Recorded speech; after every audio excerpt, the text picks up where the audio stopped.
Yo, what's up guys, welcome back, next match, Cross-Banlist Cup. Couple of matches left and then finals upper part and finals bottom part. So, last matchup before this finals, we have a new matchup. We have Spright, one of the more recent decks, losers bracket left side, right? So both these decks already lost their matchup.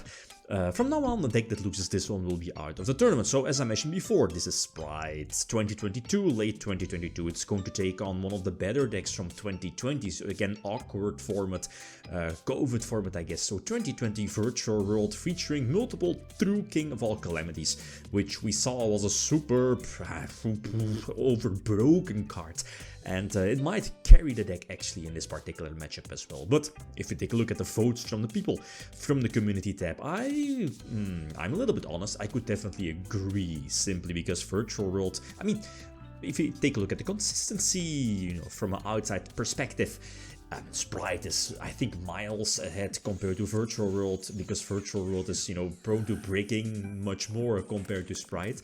And on top of that, Spright has multiple one-card starters and combos, while Virtual World is super dependent on their multiple card combos, which again makes them vulnerable to hand traps.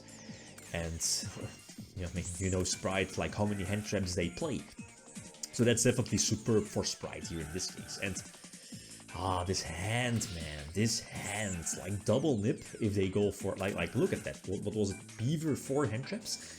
Like, I was about to say Imperm on Beaver would have been GG.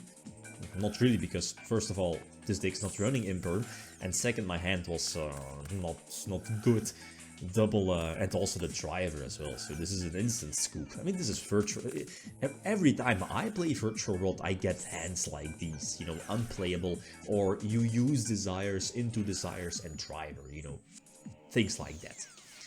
So, game number 1, okay, post side deck, and I side decked in a lot of cards. The thing is that, and that's when I, you know, at least that's what I realized when side decking, is the amount of side deck cards that I was able to use in this matchup, they weren't that high, especially going first.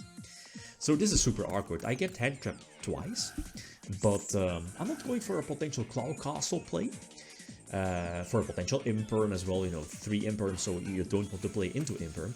And I can go for True King, because also, what I wanted to say was I'm not going to snipe the True King again because of a potential Imperm and also Gamma, so let's wait and let my opponent commit. Like on Ash, if there's a Gamma, that's fine, I'll wait it out, and you know, as soon as the Gamma hits the field with Driver, I can use True King. This shuts down a potential Imperm as well. Here I think I was like, oh wait, there might be a nip in the deck, so this was my small mistake. So I think I go for Gossip Shadow on summon number 5, I think so. So you know, because of this play, I wasn't able to go for a game. And also one of the reasons why, oh yeah, because of the Imperm play, I was like, let's just use True King, use its effect, Call Light, and that sneaky Imperm play like caught me off guard a little bit, you know. I mean, it is what it is.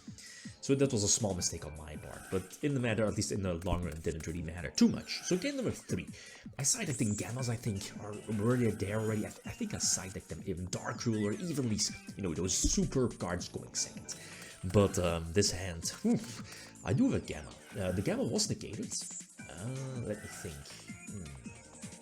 Oh, I'm keeping it. Yeah, why am I keeping it? Because red was already activated, right?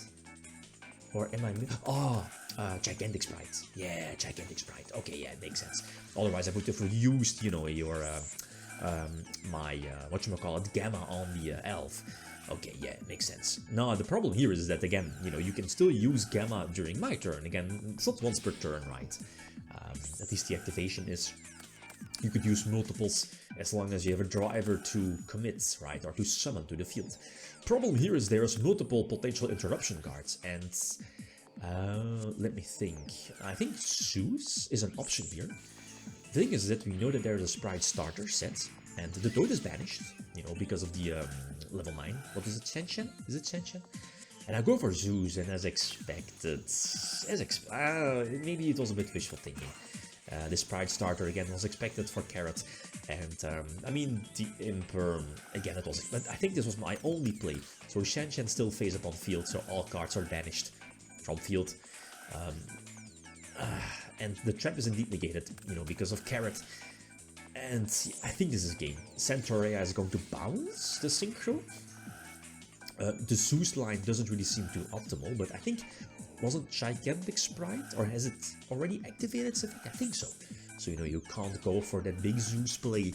What is it, Onibimaru kind of makes sense. I mean, you could go for Masquerina to bounce back any face-up card on my side of the field to, you know, not let me use Virtual World cards, and if, you know, things go wrong, there is still the potential Zeus, and yeah, I mean, this is, again, more than enough. So, a small bummer, really a small bummer. And of course, let's not forget how broken Spright Elf is, especially mid-late game. Card is insane. So Unicorn is the access code is difficult, and this is again more than enough to attack for me. So I'm behind. 1-2 behind. But again, I mean, going first, as I mentioned before, the amount of cards I can side deck in, or keep in, are lower. And this is one of the reasons why I kept in Dark Ruler, because there were, first of all, no other cards that I wanted to get, you know, into the deck. Over Dark Ruler, there were just no other options, better options, and I was like, let's just keep the Dark Rulers in there, just in case, if there is like any, you know, multiple hand traps to potentially combat back next turn, or, you know, when it's my turn still. So the Imperial Order kind of keeps me in the duel a little bit, but again, Zeus wasn't available in 2020, right? No, I don't think so. And again, just a board cleaner. The thing is that I probably should have kept the call by. Imagine me keeping the call by. I mean, if right, but maybe I should have seen the Zeus coming, especially with the Imperial Order. Imagine me. I mean, was DD Crow already there? Or Imperm, maybe Imperm. Okay. Yeah, I mean, the game probably would have been a bit different, but that was a small mistake in hindsight, now that I think of it. I mean, it is what it is. Like, imagine a game number 5. Like, in all honesty, again, consistency, power level, hand traps, etc. I feel Spright is a bit better compared to Virtual World. But I mean, who knows? Breaking a well-timed nip, the Gammas. Who knows? Okay, so 2 matches remaining, at least for, you know, the main tournament, and then some sub-matches, some bonus matches, as we've mentioned before. So the first finals, the upper part finals, we have a rematch, Clownblade versus Dragon Rulers. Feel free to leave your predictions. And if I remember correctly, I think the past time, I think Clownblade, no, Rulers won the first one, Clownblade won the second one, and this, I think, is the third rematch here in this particular tournament. And it's the finals from the upper part, so I have no clue. I feel that both decks are 50-50. Okay, guys, that's it. Thanks for watching. Feel free to leave a like if you enjoyed the video. Riddim signing out. Peace.